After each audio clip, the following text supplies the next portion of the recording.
Confidence probably did kill a few cats, though. Confidence killed the cat. Oh, someone said ASMR intros are a must now. So what's our ASMR intro for today? I think that we do the whole thing in a whisper. Oh, yeah. Welcome to Weddings Uncensored. I'm Allie. And I'm Kyle. You forgot to say where we drink and talk and drink. I was doing the you part, and you were supposed to do that part. No, but you forgot. Do you want to start over? No. Welcome. Happy Tuesday. Cheers. Welcome to Weddings Uncensored, where we drink and talk and drink. My name is Kyle. This is Allie, and today we are talking about honing your vision. Honing in your wedding vision. Cheers. Wait, that could be an ASMR. Wait, one more. No, it's like a double. Oh, Oh my God. Get away. Get away. Yes, we are talking about honing in your vision.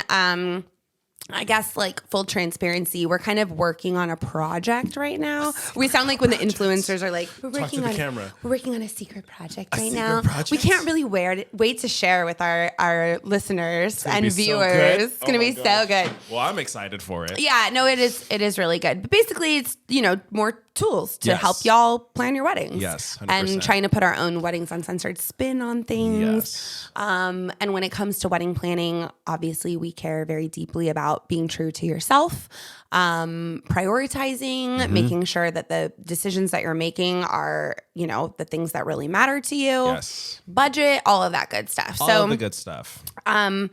Today, we're going to talk about honing in your vision. I think the exercise that we're going to kind of go through would be ideal to do like very early on. Like you just got engaged. Yeah.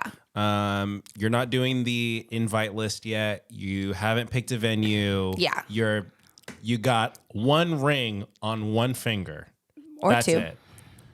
Wait, who has more? I don't than know. two Maybe they during could an like engagement? be sharing. That's the thing these days. Oh, is like, really? yeah, both people wearing engagement rings. Oh, actually, I did that with Steph. Yeah. Steph and I, I just put it on. People thought Yeah. it was the weirdest thing ever. I was like, No, fuck you. I'm it going to do whatever I want. Why not? It kind of makes sense. Anyways, it would be ideal to do right after you get engaged, but I think that the end goal is really you could do it at any point because Yes. you're trying, even if you were like kind of reprioritizing or like we've been wedding planning and it feels like it's gone off the rails. Let's really figure out what we want. And in wedding planning, we see a lot of people do things backwards a lot, right? Where they're like, oh, we picked this venue and then we made a budget and now we're fucked or whatever. Well, so, you spent 98% of your budget on the venue. Yes, so guess what? Everything else sucks. a lot of times this has happened. We had our heart set on a band and now we have no room left for florals or whatever. So I think really any point in the planning process, this could be good. So we'll kind of walk you through it. And then hopefully when we actually have these tools ready for you, it'll be even more fine tuned. Yeah. But I think this will be a fun little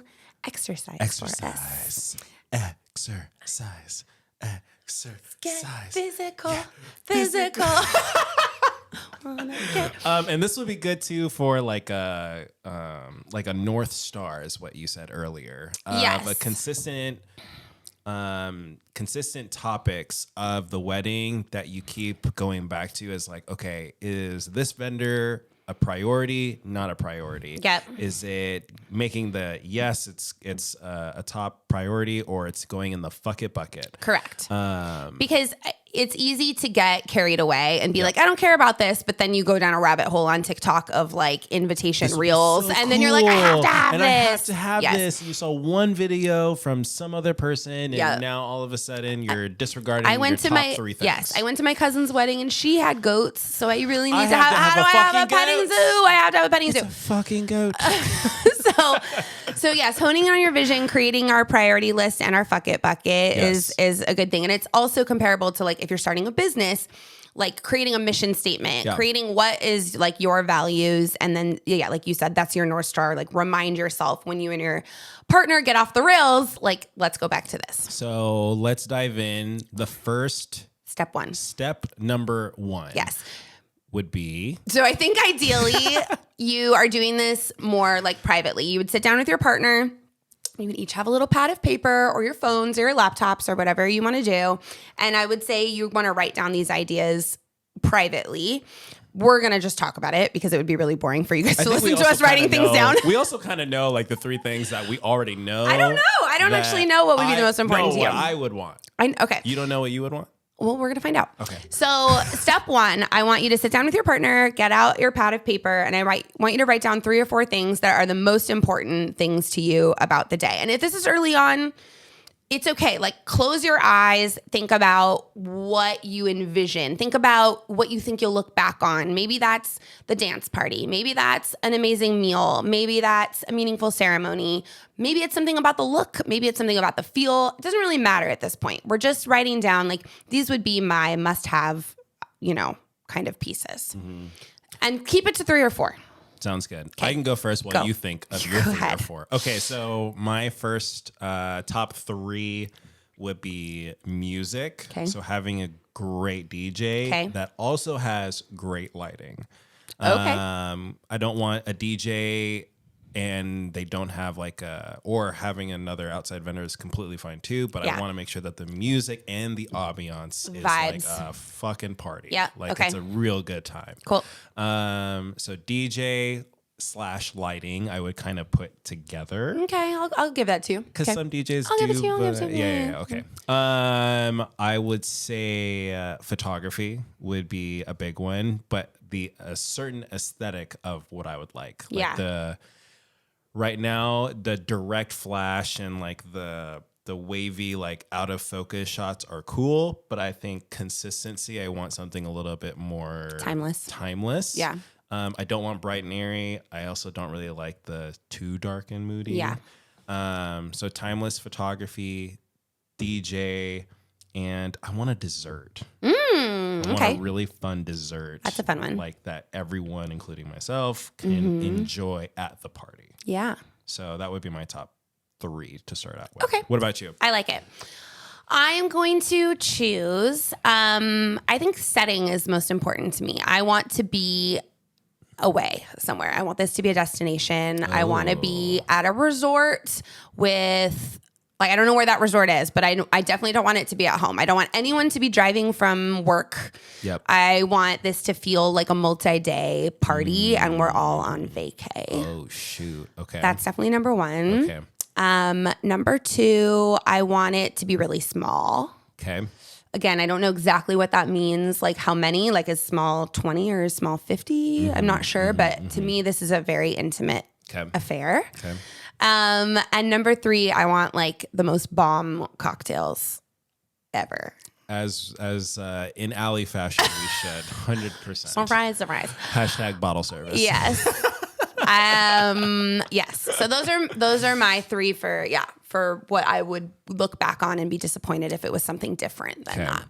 Okay. And at this point, for the couples, you may have some things that line up exactly the same, and you may have things that don't line up at all, or that not necessarily line up, but that are repeats or not. Yeah. We actually didn't have any repeats, which is a good thing. Well, good thing we're not getting married. For real. Although if you combine them all, our party sounds great. Yeah. It would be a lit party. Okay, so Things that we don't like now? Yes. So step 2, you're going to kind of do the same thing, and you're going to think about things that you really kind of could care less about. Maybe it's things you hate, like that make you cringe. Yep. Like, ugh, the idea of a first dance makes me want to vomit.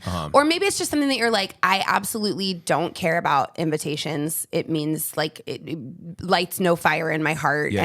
So whatever. Okay. I've got a couple that I can think of. So one will be a wedding cake. Fuck the cake. No cake. You want dessert. I want a dessert. But no cake. Yeah, exactly. yeah. So I want a dessert where like everybody can like, it's a little bit more interactive, I think. That's a moment. And it's a special moment, but like I don't want a wedding cake. Okay. Let's see. I don't care about florals. I was waiting for that. I thought that was going to be the first thing you were going to say. Honey. I think it was going to be, and then I decided I should do that second. Anyway, so cake, don't care about the cake or don't care about the florals. Let's see, what's one more? One more. Let's see. A wedding party. I don't care to have a wedding party. That's a good one. Yeah. That's a really good one. Yeah. No wedding party. Don't need it. Just want people, since it's most likely if we were conjoining. Yeah. And you want to have like a smaller party, like to me, there's no sense of having a large wedding party if it's already an intimate wedding. I think those are all good answers. Cool. Thanks. I'm going to align with you on the wedding party and the cake. Cool. Oh, that was easy. I do. And again, you would be doing this probably not sharing and talking through like this because the idea is that you're not influenced by the other person, right? But for all intents and purposes today. Separately, but we're talking about it. Yeah. And we don't want awkward silence. Can you imagine? We're just like writing things down. No, we're not doing that. But I do like flowers, so that's going to stay on my list. Flowers wasn't on your have to list. No, it's not, but it's not on my, it's not going to be in my shit list either. It's important enough to me that I would still want them. Yeah. Okay. But I think my final thing is going to be, honestly, and I'm kind of surprised by this, by my own answer, but like dinner. Oh yeah. I don't really fucking care. Like I know people will need to eat. Yes, I'm not saying no food, but like it's low on my priority list. Yeah. I would say just make sure I'm not hungry. Yeah. But just feed me. Yeah. Because I want the desserts and the alcohol. Yeah, you do. Yeah, exactly. And I think maybe because I'm imagining this being a destination or whatever, I'm kind of imagining like eating nachos on the beach rather than you know. Yeah, for sure. Okay, cool. Okay. So step 3 of this exercise is going to be think about weddings that you've attended as a guest. Maybe you were in the wedding party, whatever. Mm-hmm. We've attended more weddings than the average person. Just a few. But what are some things that stand out to you in your memory? And I challenge my couples with this a lot because they'll get hung up on a certain detail. Yeah. Seating charts, fucking centerpieces, whatever it is. And I'll be like, I want you to think back to past weddings and I want you to actually remember what that thing was. Do you remember the seating chart and how you got to your table? Yeah. You probably don't, unless it was something spectacular, right? Yeah. And I think it's okay to say the things that you remember even being very negative, right? Like, oh my God, the buffet line was so long. We were so fucking hungry. We sat there for 45 minutes. Yeah. That's a thing that's memorable too, not in a good way, right? Yeah. So write down a few examples of things that you remember for realsies from past weddings that you've attended. Yeah. So I'm going to throw it out there. I haven't experienced it, but I know I would want it. Okay. Is Nico. Oh, the officiant. I was actually going to say this too. Please listen back to our officiant episode. Shout out to Nico of Rom-Com Weddings. Yeah. I was going to say Nico, but also just like a really meaningful ceremony. Yes. I mean, as many weddings as we've seen, hundreds and hundreds, it still stands out to me as like, fuck, like everybody was laughing and crying and like that really set the day off in such an amazing way. Yeah. And it's kind of what we're all fucking here for is to watch y'all get married. So for sure, a meaningful ceremony. I would say first looks. I think that's more from a vendor perspective, but in general, I know I would want a first look. I think that could relate also to like purposes. Yeah, I think that could relate if you were a guest or a wedding party member.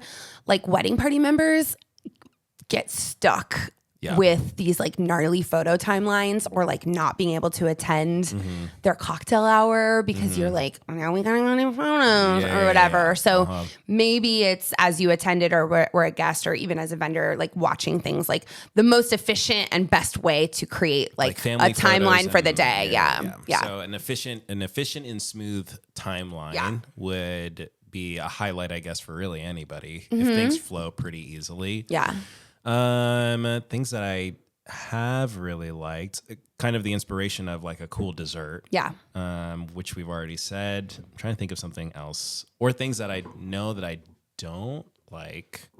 I would say one of the biggest things that I see, like I had said about people waiting for food. I mean, I have been as a planner, like screamed at before because people are hungry or like their food's not right or like the mother of the bride in tears because the salmon wasn't cooked correctly or whatever. Like that maybe that's also why food is low on my priority list is like I want people to be fed. I'm not saying I want it to be bad food. Yeah. But if you turn it into this like everyone's having filet and blah blah blah blah blah, like maybe it's like the expectations get too high or all of the more complicated catering situations are like you do have to wait longer for food, you know? Like I want people to eat. I want it to be fast and I want to like get on with the party. Ooh, so really good appetizers then. Yeah. So like party appetizers. Yeah, party appetizers before the reception dinner. That way people aren't starving by the time that the 8 p.m. dinner happens. You know what I mean? Yep. So yeah, I would say good appetizers. As a guest myself and a vendor, I know everyone would appreciate really good food. Well, good appetizers. Yeah, starting off with some food. Yeah, but the dinner I could care less Some about. people, no, but like food could be your priority. Like, let me make this very clear. Like, absolutely, for a good. Us right we're now, planning our wedding, okay? We don't care. We want nachos. We don't fucking care about your food. Okay. Yeah, I think that that's a good one. I would say from weddings that I've been to, this is random, but like, I really do not like daytime weddings. I need our wedding to be at night. That might be like simple, like the but ceremony to happen in the evening. Well, just the whole thing. Just you know, like I don't want to dance during the day. I want it to be at night. I've been to a few daytime weddings as a guest, and I found it very. I just didn't really like it. So for me, that would be an important thing. Maybe this would be more for like anyone that's having a destination wedding, something to consider, you know?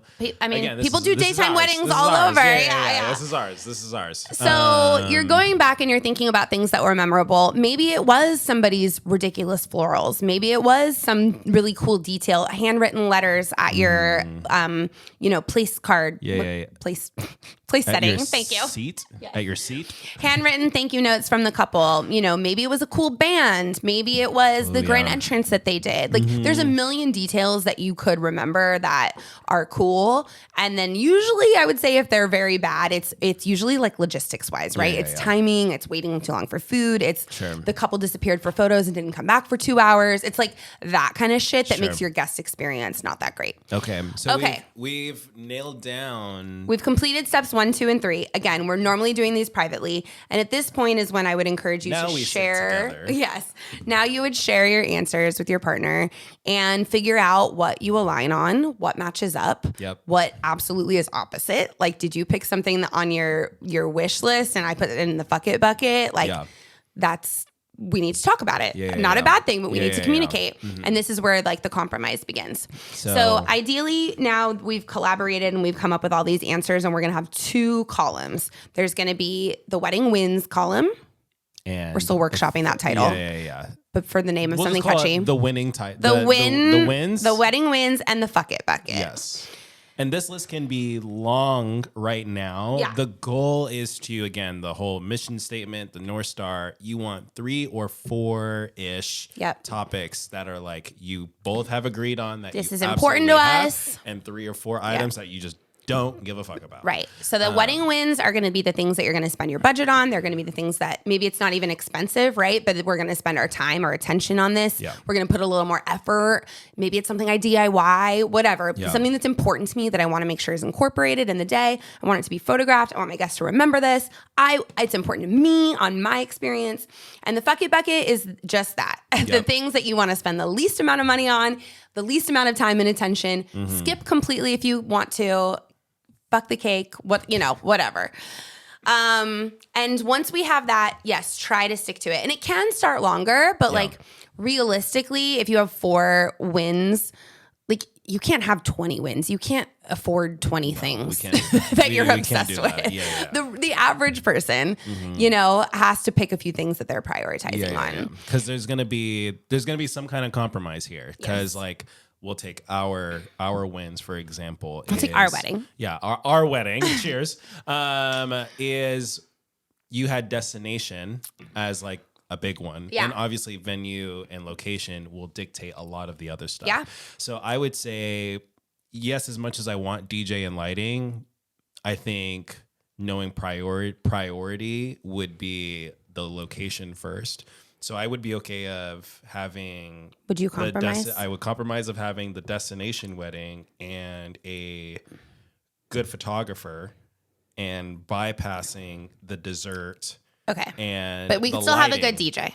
we can still have a good DJ, but we can hold off on the lighting because we're at a destination location. Yeah, so. And this resort in Cancun already has really great string lighting, Cabo, so we don't need to bring it in. Flight. Yeah. There we go. Yeah. We're not going to Cancun. That's too long of a flight. Yeah. But so Cabo can have the DJ, and we can have a good DJ, and we can have the destination, and wedding. We can have a churro station because you love dessert things, and that would be really fun. There we go. And we can have they could put the Nutella inside the churros, or the condensed milk, the la lechera. Oh my gosh. Okay, see, there we go. We just planned it. All right, cool. And we're gonna have food, but I don't really care because who cares? Whatever so if they're tacos or they're whatever, I'm like low on the list. Let's pick the cheapest catering package that the resort. It could be a buffet. The resort I want to scale up on, but we can pick their cheapest catering package that they have. Sounds good. But the bar is still important to me. So we go low. Well, the bar is going to be important to any venue, so we don't have to worry about that. Well, that's where they're going to be making good money. Especially in Cabo. Yeah, for real though. They're going to care a lot about that. Yes. We're not going to have a wedding party. We align on that. Yep. That sounds great. Good. Photography is important to me too. That wasn't on my list, but I'm willing to give you that. Cool. And so I think we've got, whatever our priorities are. This went very smooth. It may not go that smooth with you and your partner. Hopefully it does. I mean, we also have to consider what your families want. Maybe I want a destination, but grandma's not going to travel. That might be something I need to compromise on. Obviously, we realize that there are 5 million other factors. What is your budget? But I think honing in on these ideas, these visions, these priorities early before you worry about budget, before you worry about guest lists, then you're not working backwards, right? We're not second guessing ourselves or redoing work that isn't necessary because of A, B, and C reasons.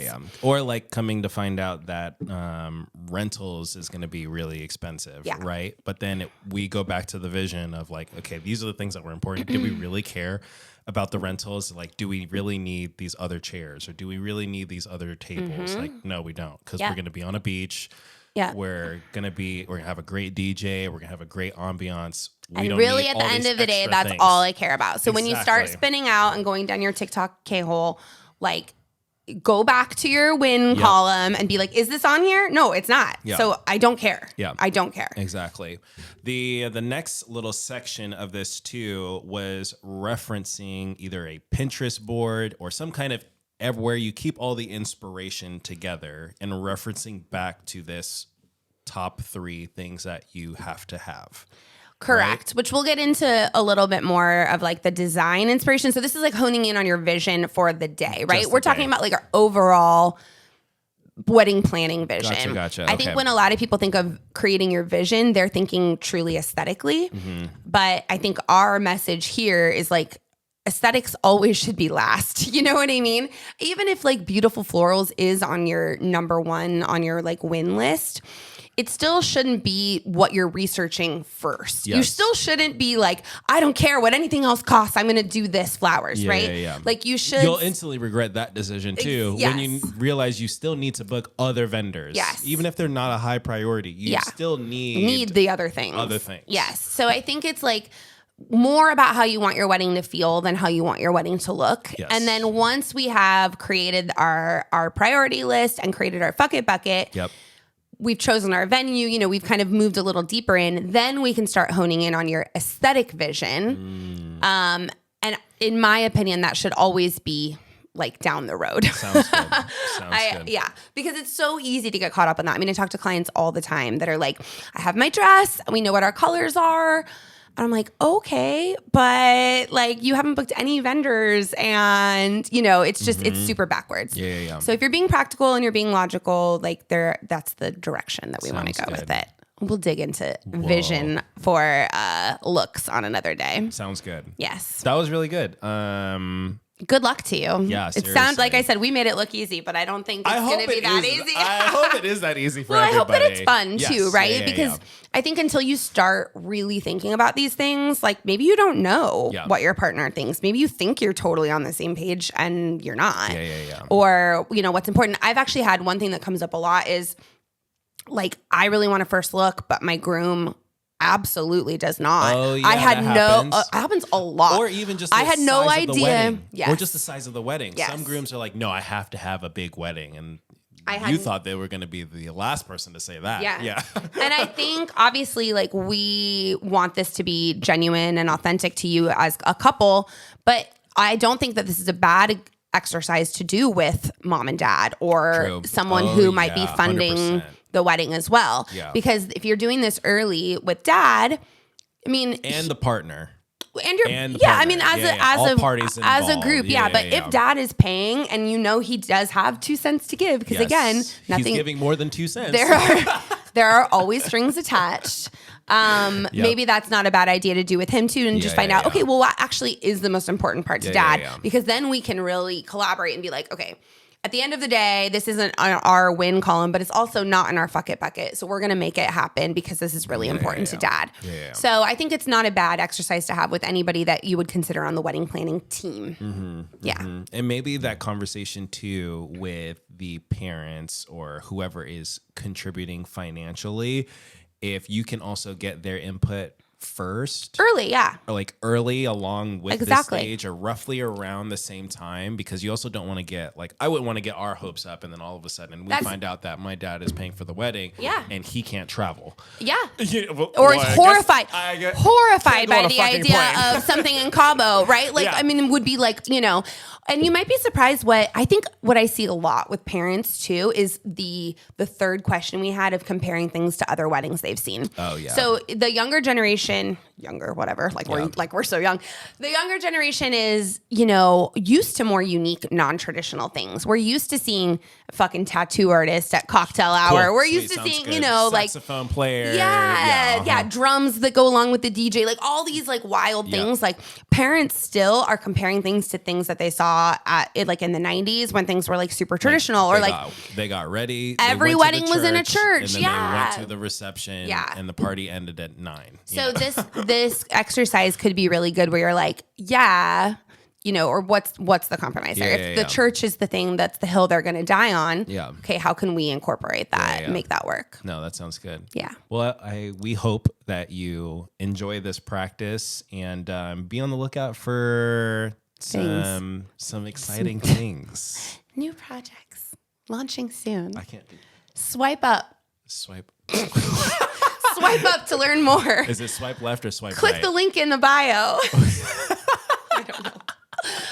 And see you next Tuesday. Peace. Cheers.